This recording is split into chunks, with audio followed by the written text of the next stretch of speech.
हरे कृष्णा। श्री गुरु गौरांग जयते। आज राधा रानी की लीला और ठाकुर जी की सुनारन बनी वेश में मैं आज आपको एक कथा सुनाऊंगी कि ठाकुर जी सुनारन बन के श्रीमती राधा रानी के बरसाना गांव जाते हैं और सुनारन बने हैं तो उनके पास एक बक्सा है जिसमें सोने के गहने हैं और वो आवाज़ लगाती हैं कि जय सोना के कंगन ले लो, जय सोना के कानों की कुंडल ले लो, जय सोना के नथ ले लो, जय सोना का हार ले लो, मोतियन की माला ले लो, जय पाजेब ले लो, बहुत भाग्य वाली है ये, जय पाजेब ले लो। अब ऐसा कहते कहते खूब आवाज़ लगाते लगाते सुनारन पहुंच गई बरसाना राधा रानी के महल के पास ही पहुंचने वाली थी कि तब तक एक गोपी निकल के बाहर आती है और कहती है, री सुनारन बहन, तू तो मोए पहले कभी ना दिखी, इस गाँव में पहले नई आई हो का? तो सुनारन कहती, ना जीजी, मैं तो बहुत सालों से ये सोना के गहना बेच रही, मगर बरसाना में पहली बार आई हूँ मैं, तो तुमने देखो नहीं मुझे। तो कहते अच्छा, तो क्या हुआ, कोई सुबह से बिका नहीं? कह रहा, हाँ मेरा सुबह से आज पूरा दिन ही खराब होए गो है, का बताऊँ जीजी, मेरा गला थक गो है, मुझे एक गिलास पानी पिलाए दो। तो कहते कि हाँ भोजन भी दूंगी, पानी भी दूंगी। कहती सुनारन कहती, ना मुझे भोजन ना चाहिए, मुझे तो सिर्फ पानी पिलाए दो, और मुझे तो लगे तुम्हारा गांव गरीबन को गांव है, एक को गहना नहीं बिका सुबह से। तो कहते ये पानी पियो, और तुमने अभी हमारी राधा रानी के बारे में नहीं सुना है, हमारी किशोरी जू तुम्हारे सारे गहना खरीद लेंगी अगर सुंदर उन्हें पसंद आ गए, सुंदर लगे और भाग गए तो। कहते ये बात है, तो चलो फिर श्रीमती राधा रानी के किशोरी जू के महल चलते हैं, देरी का आएगी। तो गोपी उन्हें लेकर, सुनारन को लेकर चली गई बरसाना श्रीमती राधा रानी के महल। और वहाँ पर श्रीमती राधा रानी को जब श्रीमती राधा रानी को गहने दिखाने के लिए वो महल के अंदर द्वार पर घुसती हैं, तभी ललिता सखी उन्हें रोक लेती हैं। ललिता सखी रोक लेती हैं तो वो कहती है कि प्रधान है वो सखियों में, तो कहती है कि अच्छा ये कौन है गोपी? तो गोपी कहती है कि ये सुनारन है, और कहती है कि इस गांव में पहली बार आई हैं और इनका गहना खरीद लेना, और बहुत बोलती हैं, जरा इनसे सावधान भी रहना। तो ऐसा कहकर गोपी चली जाती है और सुनारन को वहाँ पे छोड़ देती है। तब सुनारन को लेकर ललिता सखी अंदर महल के अंदर प्रवेश करती हैं और कहती है, दिखाओ अपने गहने। तब सुनारन थोड़ा सा अकड़ कहती है, का तुम्हें लेनो है का कुछ गहना? कहते नहीं मुझे नहीं लेना तो हमारी किशोरी जी को ही है, लेकिन मैं पसंद करूंगी, मैं पास कर तो आगे बढ़ोगे, तभी तो राधा रानी को जो पसंद है वो मैं देखूंगी, क्योंकि जो मेरे को पसंद आ गया तो वो राधा रानी अवश्य ले लेंगे। तो कहते अच्छा ठीक है, तो ये देखो कंगन, ये देखो सोना के माला, ये देखो सोना के नथ, ये सब देखो, गहना देखो। अब वो दिखा रही हैं, सुनारन दिखा रही है, लेकिन ललिता सखी की नज़र किस पर है? श्री भगवान के श्री मुख पे है। अब सुनारन के वेश में तो भगवान है और ललिता सखी की नज़र उनसे हट नहीं रही है। वो सोच रही हैं कि मैंने पहले तो कभी सुनारन को कभी देखा है, ऐसे कह रही हैं। तो एकदम से ठाकुर जी की नज़र पड़ी ललिता सखी पर। ललिता सखी को कहते हैं कि जिज्जी का देख रही तुम मेरा चेहरा पे? तो ललिता सखी कहती है कि सुनारन, मुझे ऐसा लगता है कि तुमको मैंने कहीं देखा है। तो कहते कि नहीं, मैं तो पहली बार ही यहाँ आई हूँ, हाँ लेकिन मैं बड़े बड़े घरों में ज़रूर जाती हूँ, मेरे सोना के गहने सब पसंद करे हैं जिज्जी। तो कहते नहीं, तू है तो बहुत सुंदर, बस इसीलिए मैं तुझसे पूछ रही थी।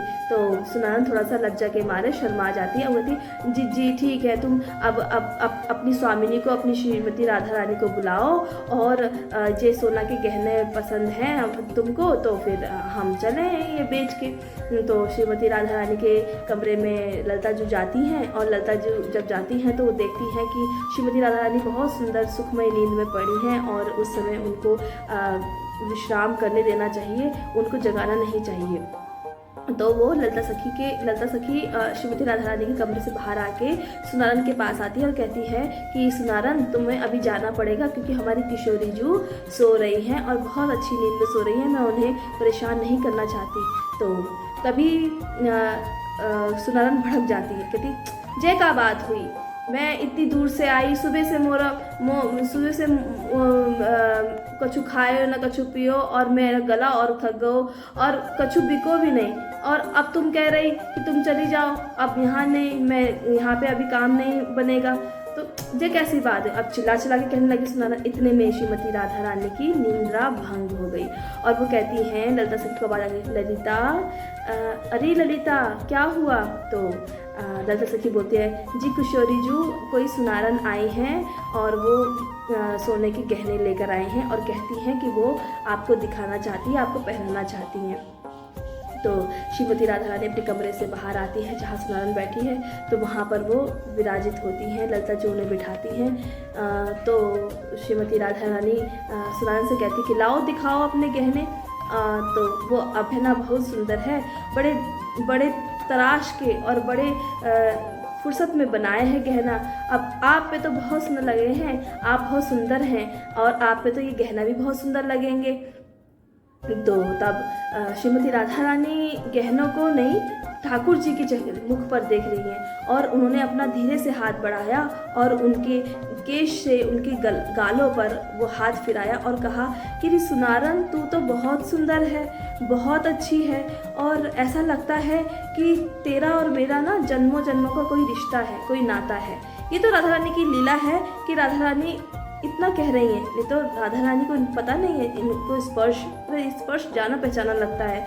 स्पर्श क्यों जाना लगता है? क्योंकि श्रीमती राधा रानी को अगर ठाकुर जी को हवा छू के श्रीमती राधा रानी को जाके लगे तो राधा रानी तभी पता चल जाता है कि मेरे की ठाकुर जी मेरे आसपास है। ये तो राधा रानी की लीला थी कि जो उन्होंने सुनारन बने ठाकुर जी को मतलब इस तरह से छुआ और उन्हें मतलब अब लीला के दौरान उन्होंने इस प्रकार की लीला की कि वो उन्हें जानती ही नहीं है।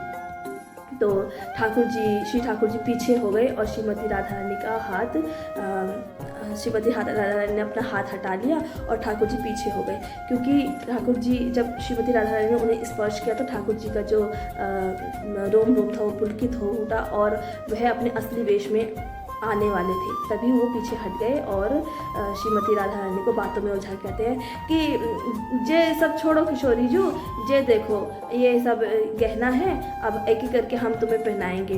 तो जैसे ही वो पायल उठा के श्रीमती राधा रानी के पैरों में डालने लगते हैं और कहते हैं कि श्रीमती किशोरी जू देखो, ये जो पायल पहने हैं ना, आपको प्रीतम वाके बस में रहे हैं। और तभी ललिता सखी पीछे से बात को कमेंट करके बोलती हैं कि लो, ये भी कोई बोलने की बात है, वो तो वैसे ही बस में रहे हैं। तो तभी सुनारन उनके पैरों में वो सुंदर सी पायल पहनाने लगती हैं। तब तक ललिता सिंह कहती, अरे ये क्या, तूने तो कोई मोल भाव ना करो है और तू पहनाने लग गई। तो सुनारन कहती है, कछु ना मोल भाव, जो मैं कह दूंगी वो तुमको देना पड़ोगे। तो अब यही राधा रानी कहती, तभी राधा रानी के मुख से निकल जाता है कि ठीक, तू मुझे गहने पहना और तुझे जो मोल चाहिए वो तुझे मिलेगा। और ललिता सखी बीच में टोकते हुए कहती है, किशोरी जू ये कैसा आपने वचन दे दिया और इसने कुछ मांग लिया और हम दे ना पाए तो? नहीं ललिता सखी, नहीं ललिता, मैं तो दे दूँगी इसको, क्योंकि इतनी सुंदर है, बातें भी बहुत मीठी मीठी बोलती है।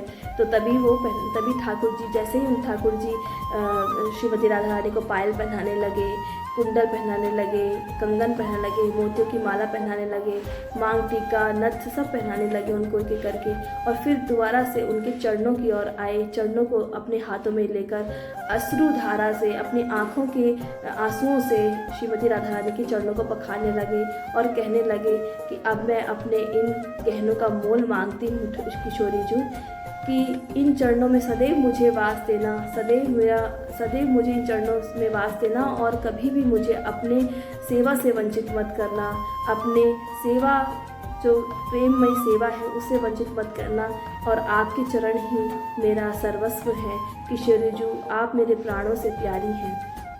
तो श्रीमती राधा रानी ने भी बोला कि ये तो मैं जानती ही थी, लेकिन अब मैं तुमसे ये वादा भी करती हूँ, ये वचन भी आपको देती हूँ कि आप मेरे निज महल में मेरे साथ हमेशा वास करेंगे।